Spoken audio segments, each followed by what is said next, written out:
how much either Nolan Arenado or Kris Bryant would mean if either of those teams were to acquire either of those players.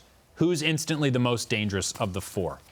Man, that's a tough question because I think the Braves are loaded as it is. So you throw him in that lineup, and that is a really good lineup. But I might say the Mets. I mean, you put him at third with the Mets. I'm not saying it's going to happen. I don't think they have the pieces or anything like that. But if you're asking me of those four teams, is that the question? Of those yeah, four that's teams? the question. So of those four teams, if you put him on the Mets roster, you slide McNeil back over to second. I think defensively you make a huge upgrade, especially if it's Arenado. But that's Cano crazy. Going, yeah. And then him to second. If you watch, does Cano need to be in the lineup? He's making $850 million a year or whatever. I don't care. That doesn't. Well, I don't care that either. doesn't make your team better, right? I'm talking about making the team better, and that makes your team a whole lot better defensively, offensively, with that staff they have, and potentially a better, bullpen. My goodness. Perfect. Well, I mean, from your lips to God's ears. I mean, we'd love to have Mike Trout in center field, but I know Brandon Nimmo's a big on-base guy, and, enjoy the Cheez-Its, everybody. But, I mean, look, here's the bottom line. Brody will get a call or two about that if he's on the bench.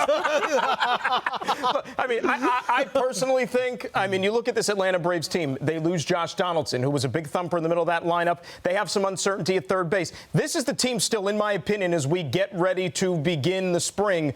The Braves are still the team to beat, guys. They've won the last two divisions. I know the Nationals are the division champs, the World Series champs. To me, the Braves are still the team to beat. Ozuna helps a little bit. He's not Josh Donaldson, though. One of those bats would be more of an impact. Yeah, Ozuna does help. I'm going to take it from a Nat perspective. You tell me you throw Arenado or Bryant on that Washington national team to go off a team that's now the World Series champs. They're going to come to the table with a different mindset this year. They've done it. They don't have to have the pressure of never having to win a playoff series. They don't have to have the pressure of you couldn't do it. Great regular season team. Strasburg's answered the call. Scherzer's answered the call. They gutted their way through. You tell me Arenado's a national. I'm telling you, I think the Washington Nationals are probably winning the National League East, or even a Chris Bryant. One of those two guys. Or the whole thing again. Yeah, I think they could. And conceivably, I think they could win the whole thing again. You know what team I think should be the most motivated to make this happen is the Phillies, because we keep kind of talking gingerly about them because we liked the addition of Joe Girardi as their manager. We, of course, like Didi and Wheeler. We think they're going to be an improved team, but they're so consistently underachieving.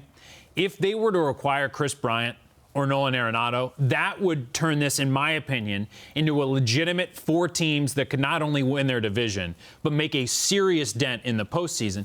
I'm just not sure how seriously to take the Phillies, because even though they have a new manager and a new shortstop, a new starter, that's still a very similar roster to the one that underachieved last year. Yeah. Well, and what's interesting about the Phillies, too, is if you throw Kris Bryant on that team specifically, he can play the outfield, too. Well, but he can play the outfield, too. Oh, good point. So now you're talking about they've got not a whole lot of holes on that team, but they've got some slots in the outfield that could be upgraded. They've also got third base. They have Kingery there, young guy. They think a lot of him, and I think he could be really good. But you're talking about some flexibility now in your lineup. That adds a big dimension to a team like that. The thing about Bryant, though, and I agree with what you're saying, he gives you the flexibility, but we know that he's been banged up the last couple of years. I'd feel better just in terms of preserving him long range if you put him at third base. But you're right. The other thing to remember with both of these guys, they could leave after 2 years.